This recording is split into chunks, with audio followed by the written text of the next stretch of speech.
So good afternoon, everyone. We are about to begin our second seminar or our second webinar in anticipation of our SGCI Hackathon beginning next week, if you can believe it. We're actually here. As always, I want to put a call out there. If you haven't joined our Slack, the Slack channel is available to you there on the screen. We do highly recommend you join before you come, because we will be sending information through there. If you don't have time to write this down, you can always go to our sciencegateways.org/engage/hackathon site, and all the information is listed there, as well as our Twitter account. So, just as a recap of last week, to remind everyone, we do have some judging criteria that will go along with the hackathon itself. The three main deliverables that you do have to create during the hackathon to be eligible for the competition are: one, you need to produce source code that include comments that are posted to a GitHub repository. A tutorial was done last week, as well as there are many tutorials online to use GitHub if you're not accustomed to it. Two, you require a PDF of the presentation to be added into that GitHub repository, as well as the README file itself should provide an adequate product description.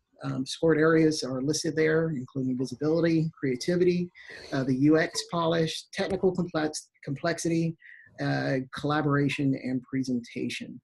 There is also a Viewer's Choice Award that we'll be presenting that particular link the day of the presentation after the interviews, so that your friends and folks at home can actually take a look at your presentation and give you a vote. And of course, we'll have a special award for that as well. Now we're actually going to give a little bit of information about the Hackathon Code of Conduct. Mr. Nolt, Alexander Nolt, has actually provided a presentation that I'm going to run now for all those present. So if anyone's microphone is currently unmuted, if you can go ahead and mute it, we're going to allow Alex to speak for us. So here we go.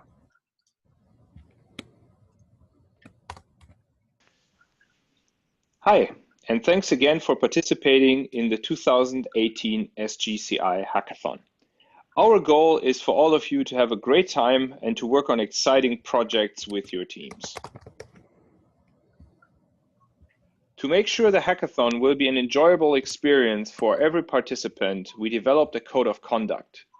In the next few minutes, I will walk you through its most important points, but you can also find it on the hackathon website. The URL is depicted at the bottom of this slide. We are an inclusive event that welcomes all people, no matter the age, gender, skin color, ethnicity, nationality, religion, or background. We are dedicated to provide a harassment-free environment to everybody who is at the hackathon, and we do not tolerate harassment in any form. We expect all hackathon participants, sponsors, partners, volunteers, and staff to comply with this code of conduct. The hackathon staff may take any action they deem appropriate if the code is violated.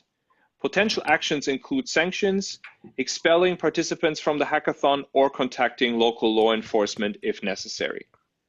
Harassment includes, but is not restricted to, audio-video recordings against reasonable consent, sustained disruption of talks or other events, inappropriate physical contact, and unwelcome sexual attention. In general, sexual language and imagery is not appropriate at the hackathon venue at any time.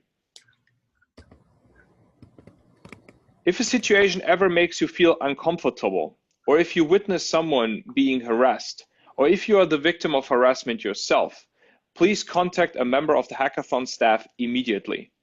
They will be there to help you. In order to find them, you should just look for their t-shirts.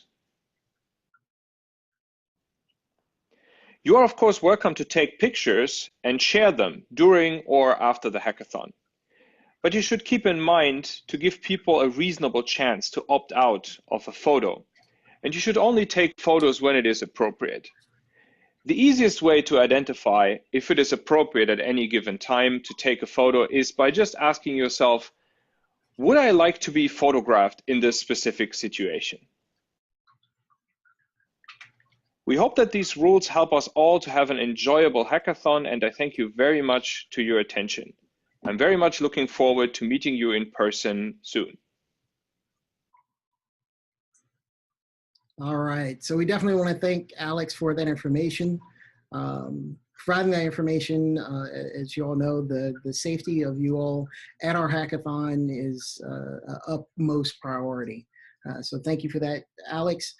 Just to recap what he did say, at the sciencegateways.org/engage/hackathon code of ethics, the information is listed there for your to take a look at on your own as well. So we're going to go ahead and move forward here. And now for everyone, what everyone has come here for, I think you can hear me better now that I turned my mic down.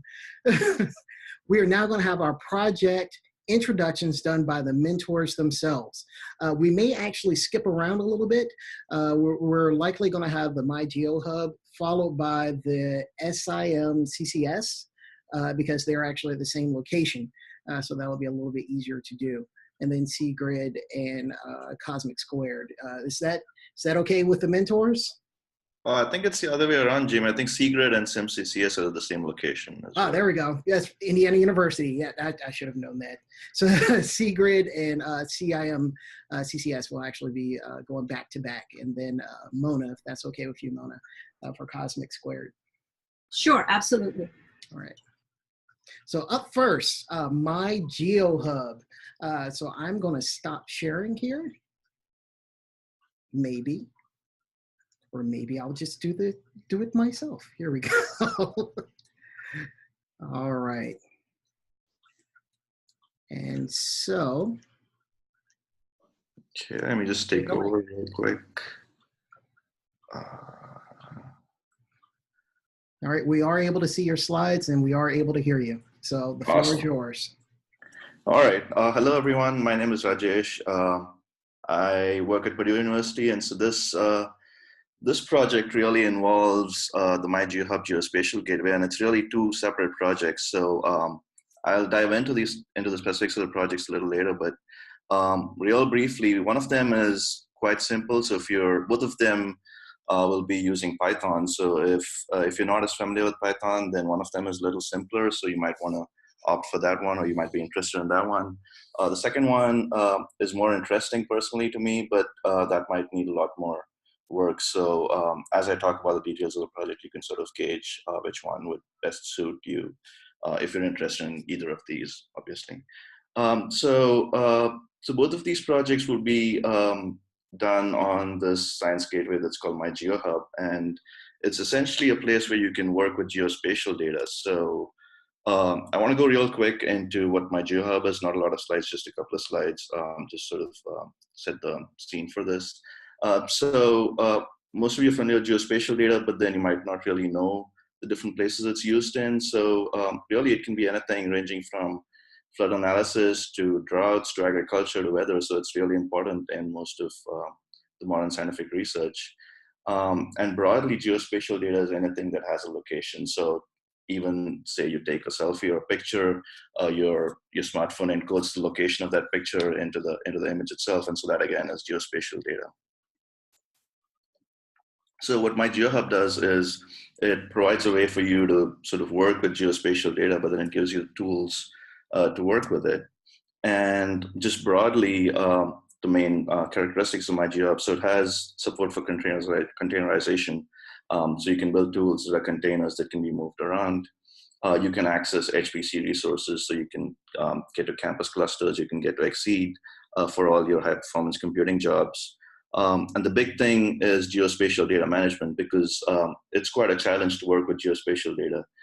There's tons of different formats, there's different metadata standards, and so you need a way for you to be able to upload data and then have the gateway sort of help you around with looking at the data, understanding what's in a file that someone else may have sent to you, and then eventually work with it, process it, and then publish it so that someone else can also get to the data as well.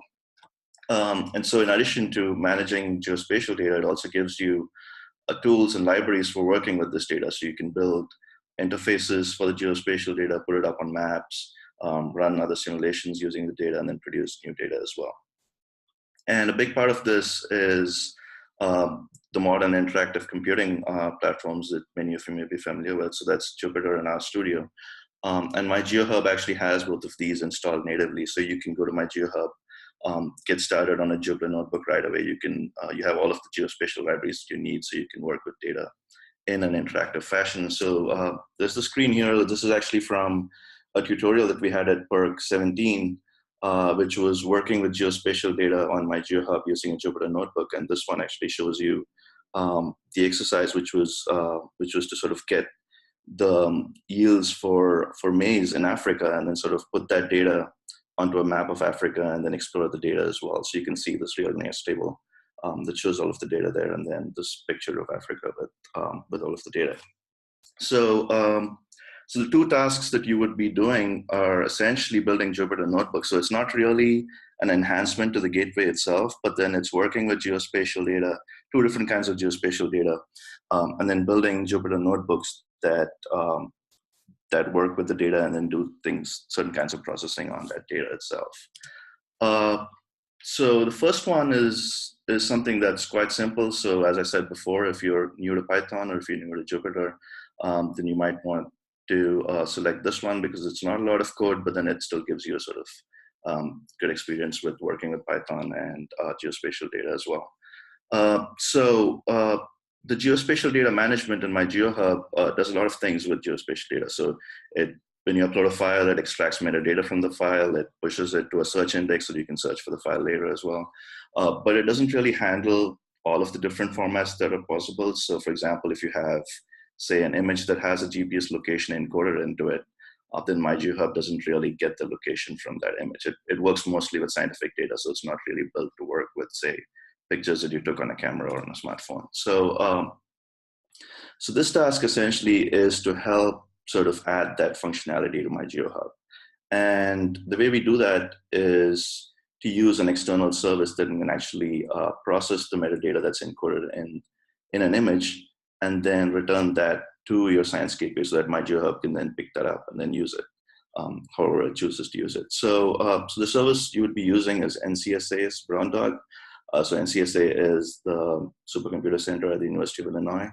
And Brown Dog is actually a remote service that you can invoke. So essentially what you would do is you send a file to the service, it processes the file, and then it sends back important information about the file. So one such thing is the metadata of that particular file. And so the Jupyter notebook would essentially get a file, get an image file, send it over to Brown Dog, and then talk to Brown Dog to sort of figure out when the file is done processing. And then it asks Brown Dog for the data that it's got about the file, and then you get that data. And primarily, we'll be interested in the GPS information. So you get the GPS information, and then you can do different things with it. So you can, say, put up a map of the different locations where you've got images from, and then you essentially show markers of those different locations. So there's this really simple picture here that sort of shows you the workflow of what you would have to do. So since this is a free public service, you essentially need to obtain authorization just so they can control how many users access it.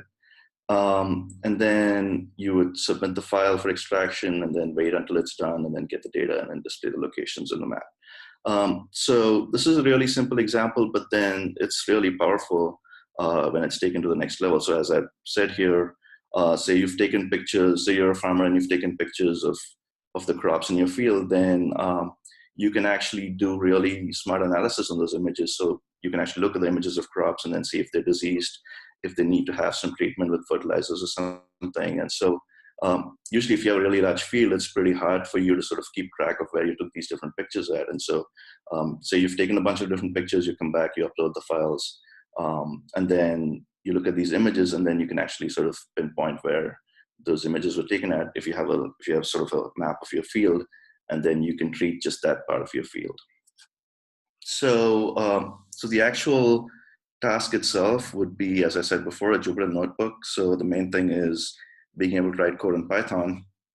And since you're talking to an external service, you would have to use the requests library. And then you might need to have some familiarity with HTTP GET and POST, just so you know the difference between the two and how you talk to this library. So you would have access to the Brown Dog API documentation, and that would give you the different operations that are supported and what you would need to do to actually invoke that particular operation remotely. And then you would sort of need to figure out how you would write the necessary Python request to sort of talk to that service. And then all of the data that's returned is in JSON. Python works pretty well with JSON. There are pretty powerful APIs for processing that information. And so you would need to essentially process all of the responses from the service and then sort of parse that to get to what you need. And then, so these are the two things that you might need to be the most familiar with, but then if you want to actually display the locations on the map, then you would need to use there are several mapping libraries in Python, but you can use IPyLeaflet, which is the most popular or one of the most popular ones. You don't really need to know a lot about geospatial data itself.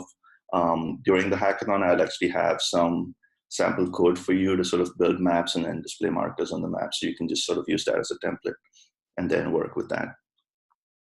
If you wanted to get really creative with this, then you can actually build like an interactive UI for this thing. Jupyter itself is like an interactive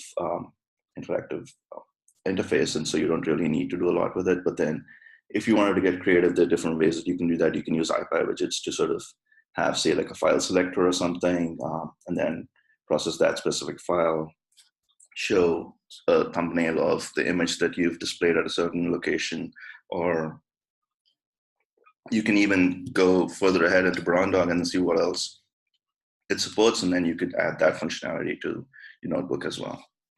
So I'm going to move on to the second task as well, and then sort of wait for questions at the end. So the second one is slightly more complex, as I said before, and it's also a lot more interesting.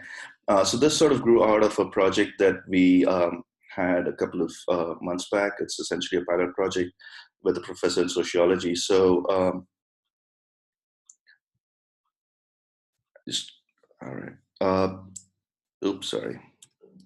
Essentially what we're looking at is Twitter activity during extreme weather events. So we had a collection of tweets from Hurricane Sandy, which was a couple of years back, and we had close to like 200,000 tweets. And so the task was, from the tweets, can you sort of gauge what users are talking about, who's more, sorry,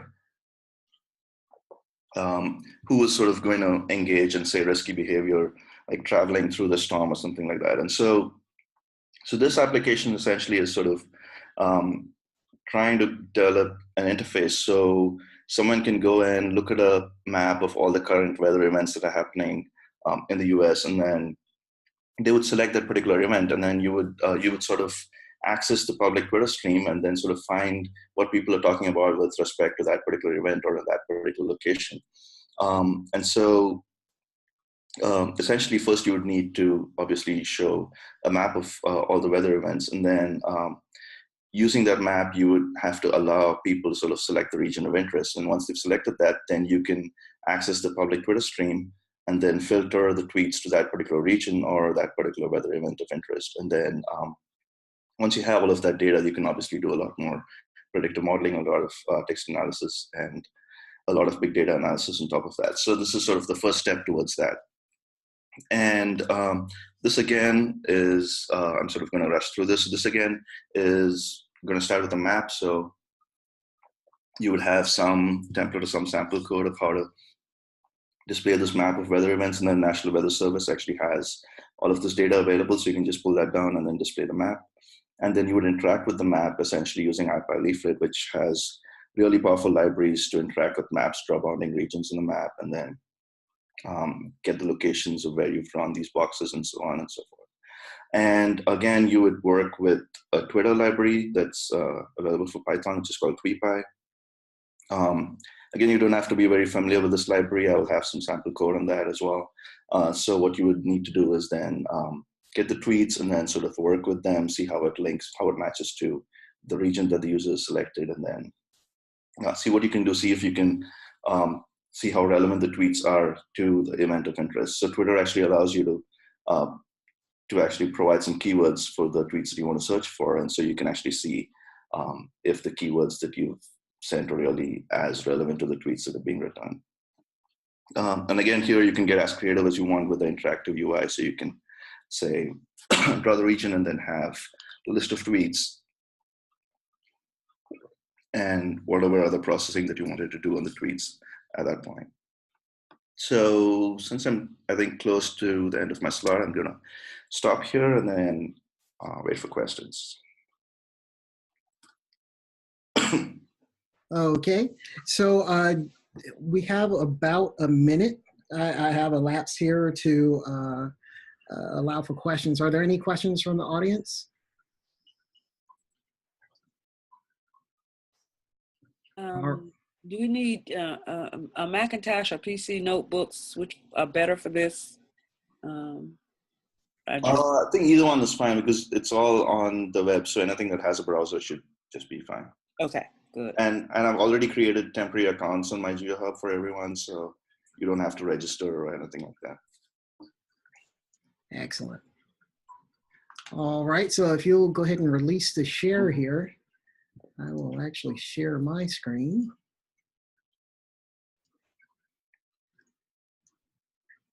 Alrighty, there we go. All right, now I do have one question for you, Rajesh. Are you able to see the videos by any chance? Our webcams? What's that? When you're presenting, are you able to see like, can you see me when you're doing your presentation? No, well, that's Okay. probably because my screen share was like full screen. But Full screen, okay, not a problem. So for the other three presenters, if you can set yourself a stopwatch, because you're not able to see me do my 2-minute warning and things like that. So if you can set yourself a stopwatch, that would be good. Thank you very much. Message on the chat, Jimmy. Yes, I sent a message on the chat, but I don't think you can see that either while he's in full screen. So we're gonna have to self-regulate. All right. So having said that, we're gonna move on to Sigrid. So Yes. Sudhakar, if you wouldn't mind going ahead and presenting your share, I'm actually gonna release my share. Okay, let me share my screen. And I'm gonna put myself on mute. Okay, yeah. What happened? Okay, you can see my screen, right? We see your screen in sort of your next slide. Next slide. Okay, yeah, I don't know how to control that one at this point. I think it's in some kind of display mode. Yes, click swap. There you go. There you go. Okay. Perfect. Yeah, okay, I can see my second slide also. Yeah, which is okay. Anyway, so Sigrid is a science and engineering applications gateway. We provide a large set of applications which are, high performance computing applications that are executed on Exceed and other high performance resources. So, I mean, this gateway has been in operation for about 12 years. We have, as I said, we have a large number of applications, and we have diverse kind of users that use these applications. They include both science, majorly chemistry, and some engineering applications at this point. So we have both a web browser based as well as a desktop kind of interface. And this hackathon, we want to see if people can contribute to improving enhancing the gateway directly. So that means that whatever you do, if it goes to production, will be immediately used by picked up by the users. And so, I mean, chemistry and engineering have been widely applied in discovering materials, drugs, and all kinds of understanding all kinds of phenomena at nanoscale and so on. That's the major thing. So I will. I'm going to show you some existing ones and some to be developed during these hackathons and beyond. So here in this one, I mean, I'm showing a desktop client-based interfaces for creating inputs for a particular application. I mean, so some of them are broader than the others. For example, one on the left top is what is called a molecular editor. This is already there integrated and so on and so forth.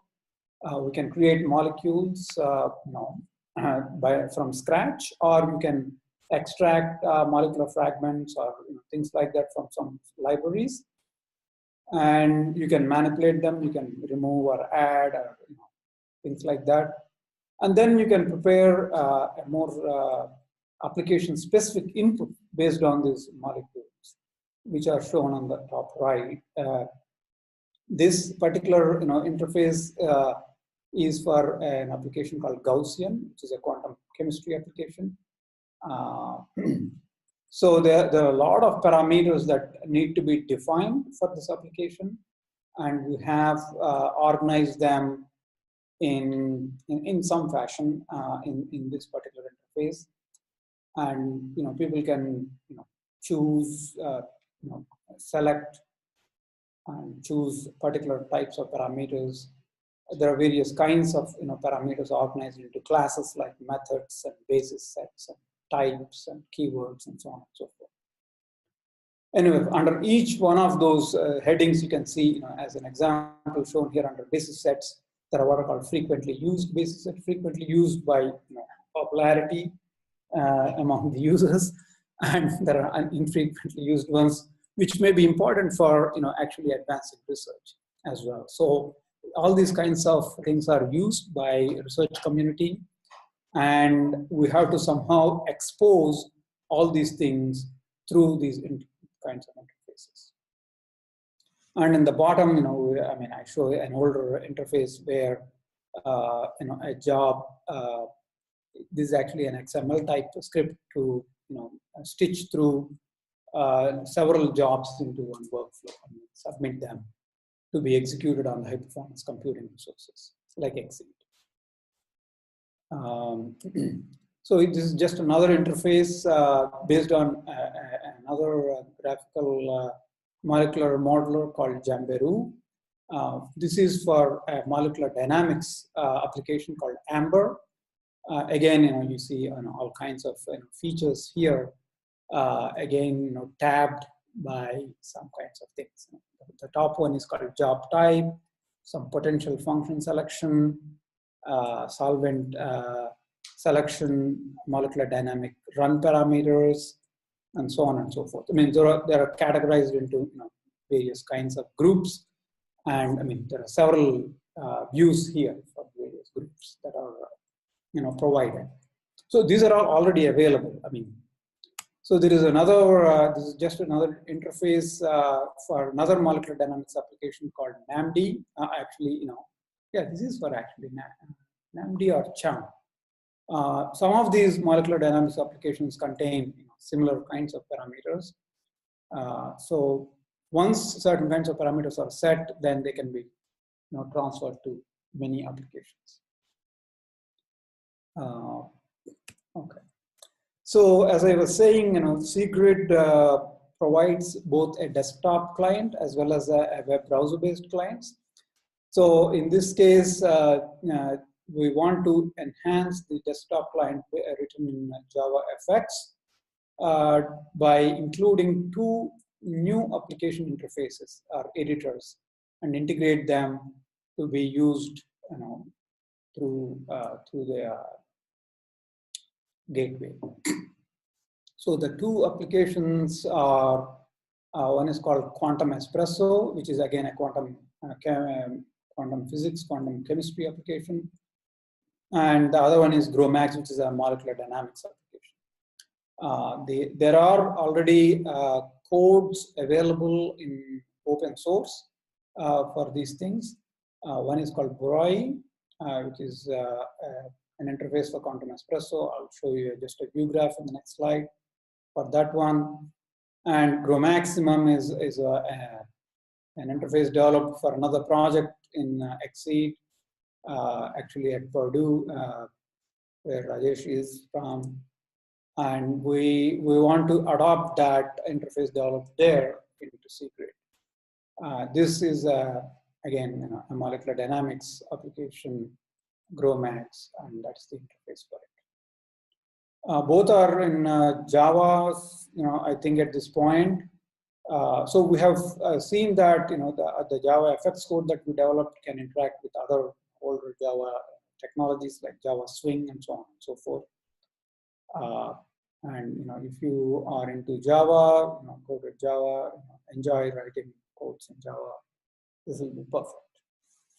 Okay, so it says enabling editors in the client and interfacing the inputs created with the experiment creation tooling already available. So that means that once these inputs are created, then the inputs need to be matched with the application and resources and allocations and so on and so forth, which goes through another set of tools that are available.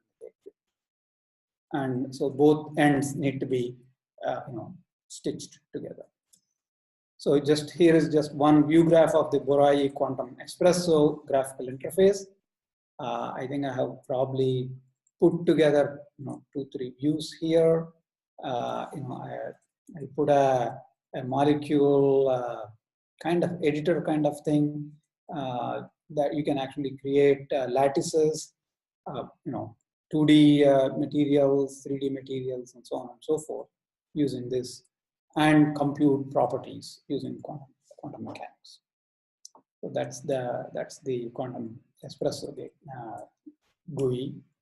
And GROMAXimum is, as I said, is again a molecular dynamics GUI. You see this is quite complicated. I mean, in the process of doing this, if we can simplify some of these interfaces, that would be great.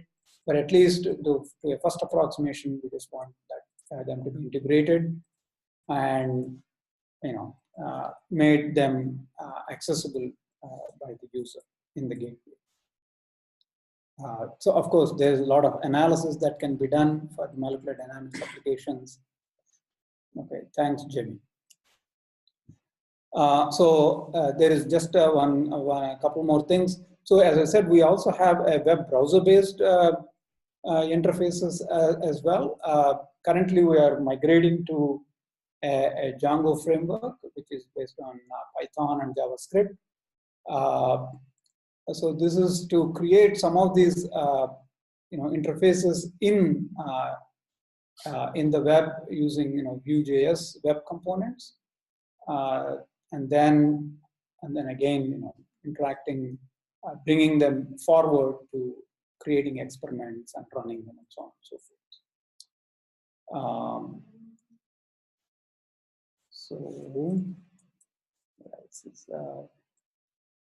So I mean, there are instructions here, specifically for how to do this. Clone a Git repository, provides a starting point, run npm runserve, and develop this locally on a local host. And then once things are tested out, you can upload them to the Git again. Well, that's about what I want to say. I'm willing to take questions if anybody has. Perfect. So are there any questions for Mrs. Sudhakar? Yes.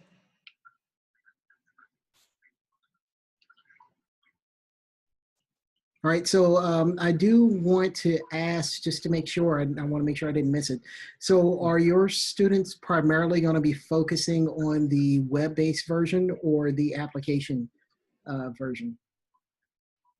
I mean, depending on what they are interested in, what their skills are, they can work on either. Okay. Mm-hmm. And okay, so the other thing that I just wanted to mention here is that I'm not alone mentoring this project. There's a whole community of mentors that I think are behind me, actually, right here in this room. They will all be there to help us. Marcus Christie, who's actually our chief web developer. Suresh Maru is here, who is actually chief architect of the Apache Arata, which is the middleware software. I think Aroma Abhay Singh, who's business manager here, she knows everything about these gateways. She'll be there to some extent to help us for some of the integrations.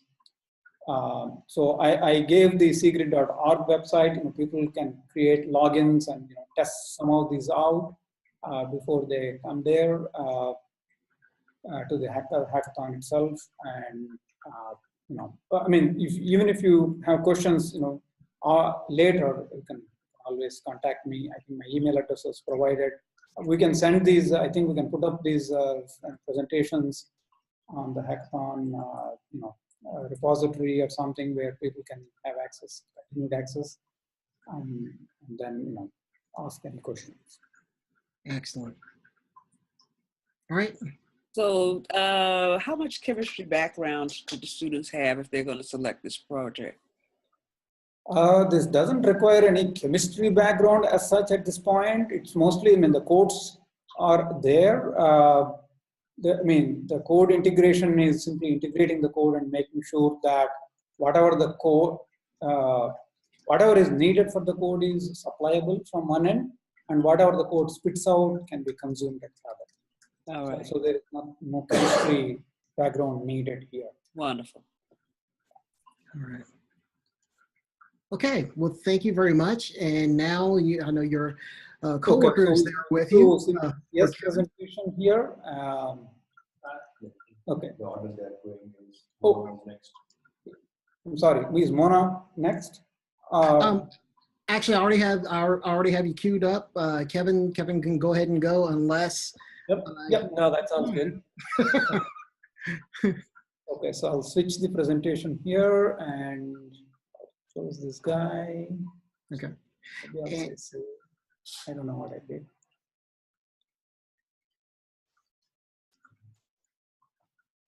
Okay. Kevin, we're looking at about 10 minutes. Is that okay? Yeah, that should be fine. In fact, my instructions were 7. So excellent. Yes. I prepared something for about 7 minutes.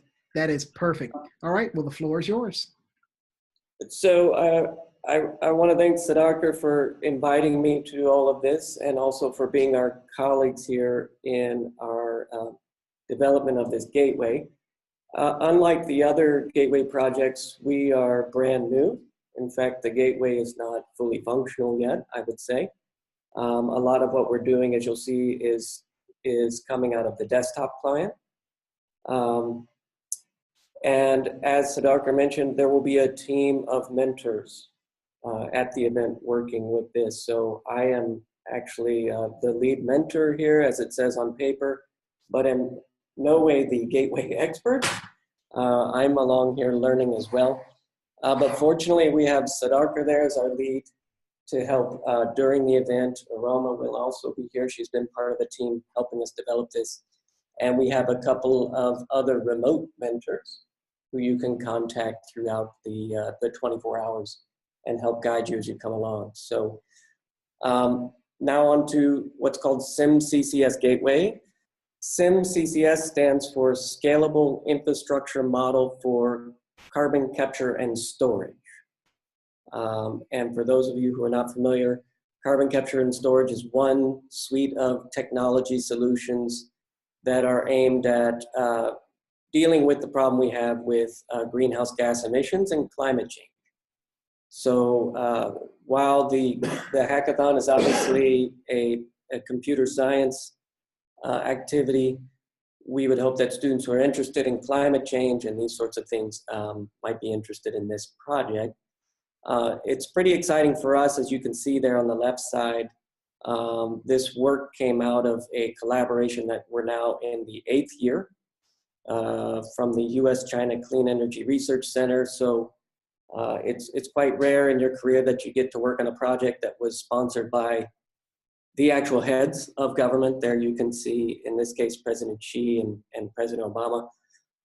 It was started even before Xi, Hu Jintao, and we will continue to go on for at least a couple more years and hopefully more.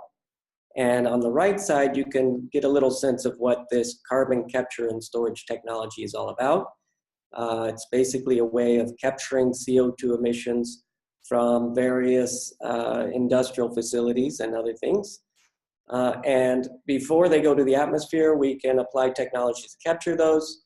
And then we need to figure out how you would develop pipeline infrastructure, for example, to transport that CO2 in a compressed liquid or even supercritical fluid state, and then actually inject it into geologic reservoirs in the subsurface to store it away from the atmosphere so that it's not increasing atmospheric CO2 concentration.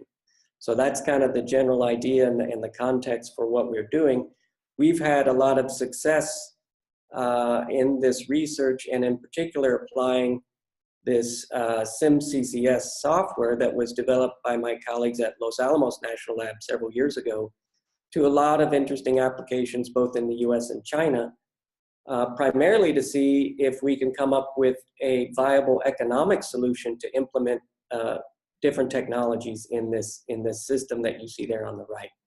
So through the Clean Energy Research Center, we have many industrial partners, places like Duke Energy you may have heard of, Southern Company, large utilities, and equally in China, all of the major industrial players over there are involved in this. And so we're very excited that we have the right kind of framework to start answering the questions they need answered to move forward with this technology, which is primarily, does it make economic sense to do these things? And so we're now moving to this gateway framework to essentially try to improve the accessibility of what we're doing with this software, and ultimately put it in the hands of the decision makers, not just the research scientists. Here's a little overview of what this SimCCS Gateway, or actually the SimCCS software basically does. You can see in the top left, it's sort of an economic engineering decision-making framework, as we say up there. So a variety of stakeholders that are interested in this can use this software to try to answer these questions about how, when, where we should deploy this kind of technology. Where does it make sense? Particularly in the context of what if we have policy changes like a cap and trade system, or there's a CO2 tax. In the United States, there was actually just the opposite. Instead of a stick, it was a carrot, a tax incentive to start capturing and sequestering large volumes of CO2 starting this year. So we can implement very easily new policy changes, forecasts of what prices will look like in the future, all sorts of things within this framework to answer these questions. And as you'll see in my next couple slides, kind of the details of how we do that in terms of CO2 sources, that is the large industrial sources, might be a power plant, might be a cement plant, could be an ethanol production plant, all those kinds of things which are geospatial data, as our colleague from Purdue mentioned. And then also the geologic reservoirs, where are the sinks that we could put the CO2 underground and sequester it from the atmosphere. So we do that in an interface. Here you see in the bottom left, the original version, and we've developed since then. In the top right, once you use all those data to create the optimization question of finding the least cost solution, we then, in the bottom right, we'll get these solutions out from the optimizer and be able to then visualize and analyze the data to come up with these solutions.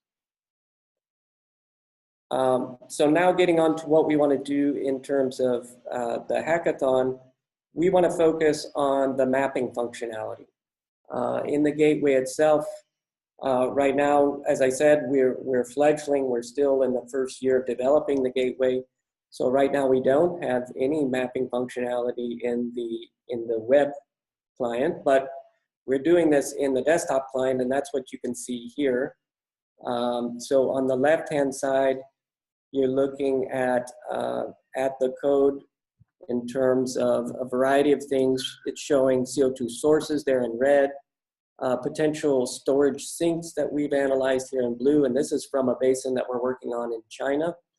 And then these purple lines are a whole nother algorithm that we use to come up with a candidate set of pipeline networks to deliver the CO2 from the sources to the sinks. And then what we end up doing with SimCCS is run a whole bunch of different scenarios for any individual company that says, hey, we're interested in this technology. How much would it cost us to actually capture it given our industrial process here? And then where would we send it?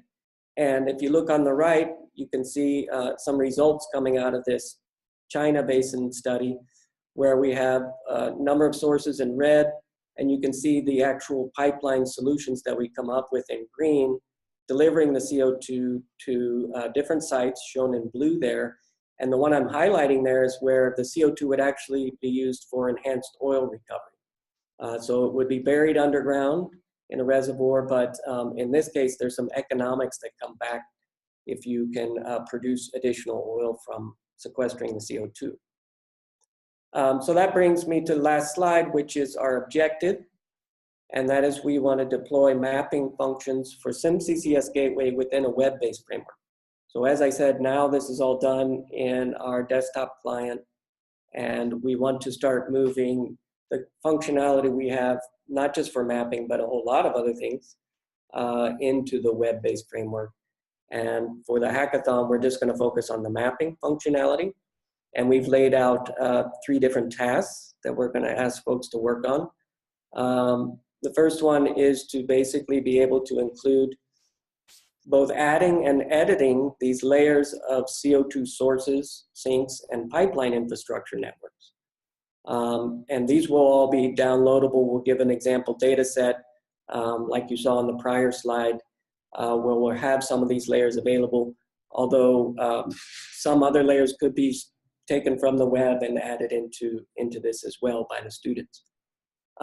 Next up would be create selectable subsets of the layer data to enable specific problem scenarios. So if you go back to here where I'm showing you, this is a very large basin. It's sort of the size of Illinois, Indiana combined in there. And what you can imagine companies or maybe the governor of Indiana is interested in this, you want to be able to subset these regions and take a look at what solutions might look like for your particular region of interest. And so that's going to be part of the functionality we want you to work on as one of the tasks. And then if those 2 tasks go well, moving forward, we also have a lot of interest from colleagues in Australia who want to use this. So the last task we put down here is work towards how you would ingest some of the data that are available, geospatial data that are available in Australia and obviously US and China to bring into our framework there. And finally, what kind of programming software skills are we looking at for this? JavaScript and Django, as Siddharkar mentioned. This is kind of the same framework they're heading for some of the web-based functionality in the SeaGrid exercise that he just spoke about. And so that's why, again, he's an expert mentor on hand, because we have some similar interests in what we're trying to do in the SimCCS Gateway. Also, if you get more into the GIS stuff, there's QGIS. We all use Esri's ArcGIS product. This is an open source GIS product, and in all of these, we do a bit of Python scripting for various applications. So those are the kind of skills that we think would lead to success for this task. And that's all I have, so happy to answer any questions. Excellent. So are there any questions?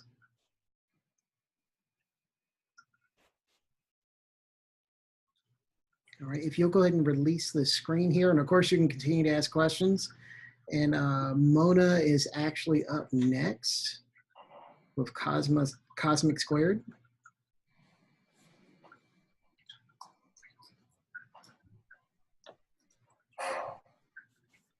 There we go.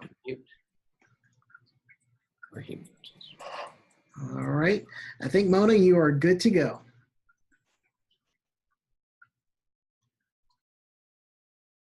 Mona, if you are talking, we cannot hear you though. You're still muted.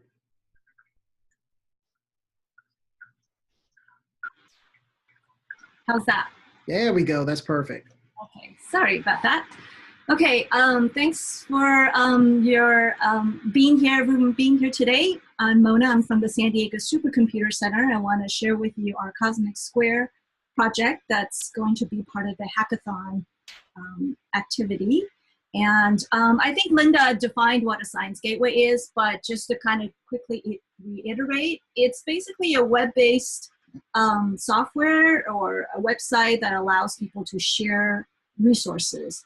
And people can be, researchers, students, and the resource can be data, software, compute, and specifically our gateway shares a specific software and also the supercomputer calculation resource. I want to give you a little bit about the background.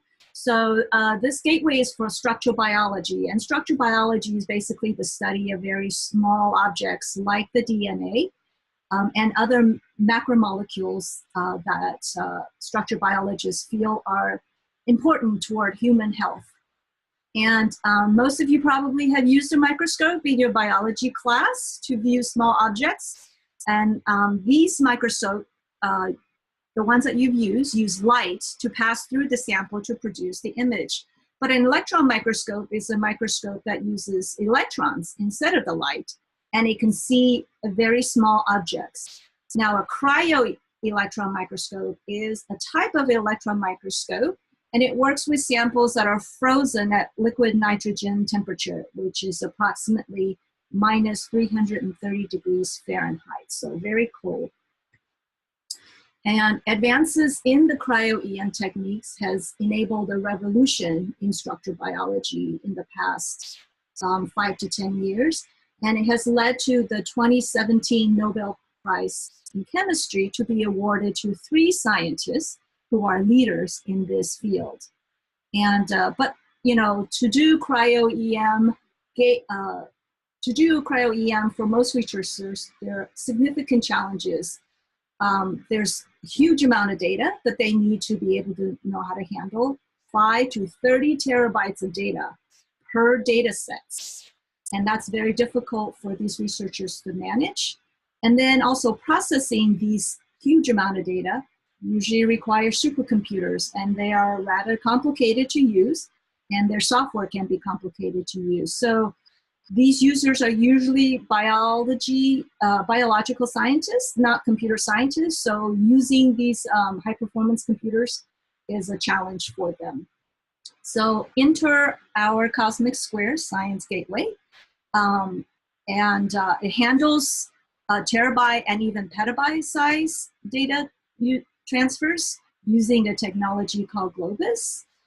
And it runs a cryo-electron microscopy software called Relion, which does 2 and 3D classification computations. It submits these computation jobs to the San Diego Supercomputer Center, and it is currently in beta testing stage. So that's the URL. And then that's a picture of the principal investigator, Michael, who was a postdoc at UCSD and is now an assistant professor at University of Michigan. Here is an overall sort of system architecture. Many other science gateways, and some of them presented here today, have similar system architectures. Basically, the user, I don't know if you can see my mouse, but the user will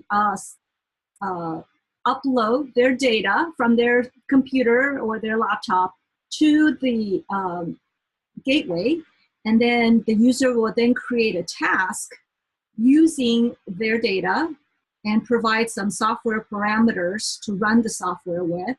And then the task is submitted as a job to the San Diego supercomputer, the Comet supercomputer.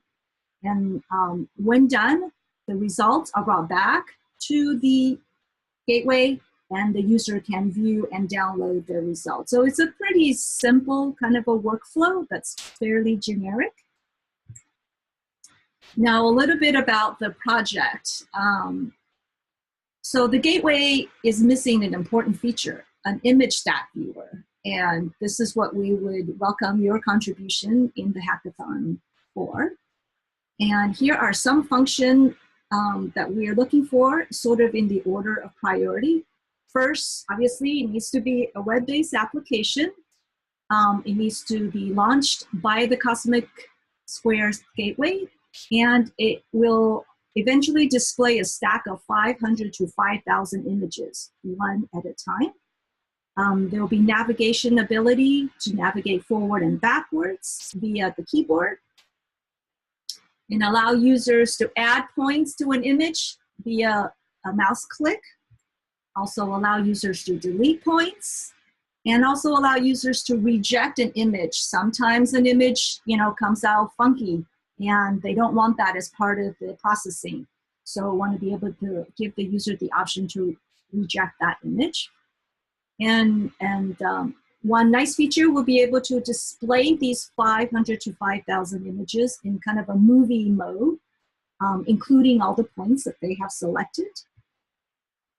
Then obviously to save the user's points for all images, and that eventually will be submitted back. The list of the list of points and the associated image will be submitted back to the server when the user clicks on the submit button. And for extra credit, zoom and pan each image would be nice. Here is a little bit of the technologies. I think JavaScript is going to be key here. A lot of these features require JavaScript, but of course HTML5 and Canvas for displaying and manipulating the image. And then the submission of the data will probably be JSON format. So that's down in number 10. And here is an example of one such viewer that's part of another system. So you can see the images here, and the goal is obviously to be able to select these points and then submit them back to the server. Okay, I think I went through that pretty quickly.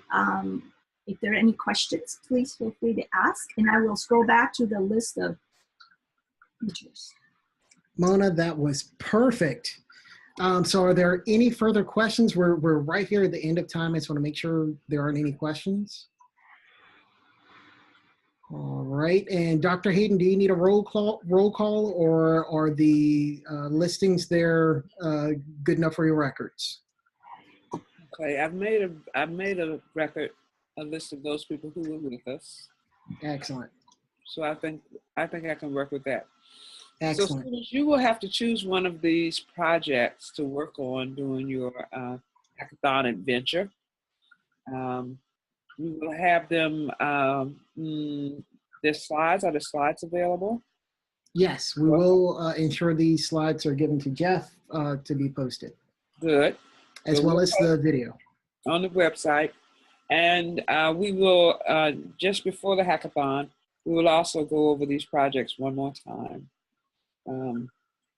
at our early meeting. So start to think seriously about which one of these projects you want to work on, or your team to work on. We'll have teams of at least 3 people.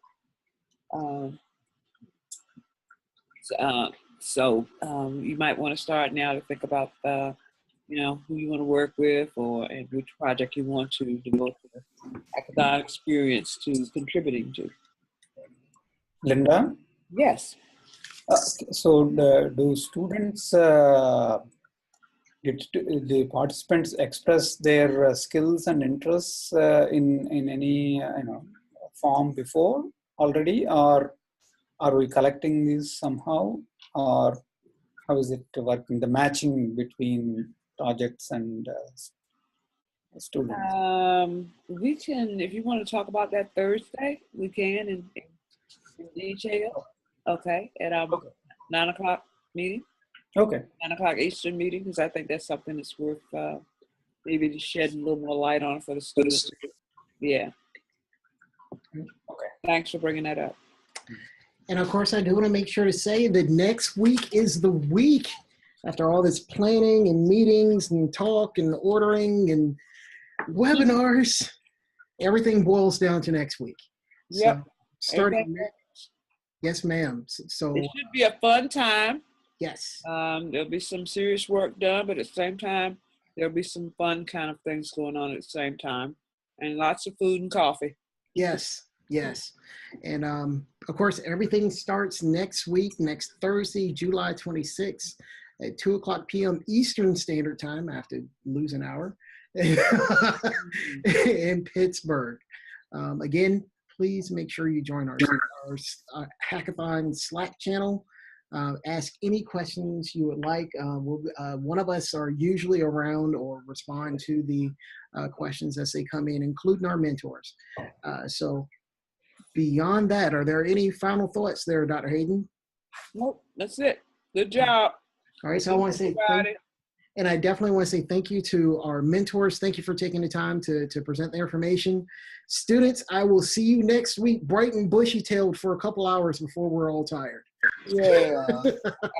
I think, yeah, we should thank all the students who are participating, who have joined for these webinars, for their interest and enthusiasm, and hope to see them in person next week. Yeah. Yes. Yes. All right. Well, everyone, please get some rest. We'll see you next week. Take care now. Take care. Bye-bye. Bye. Bye. Thank you.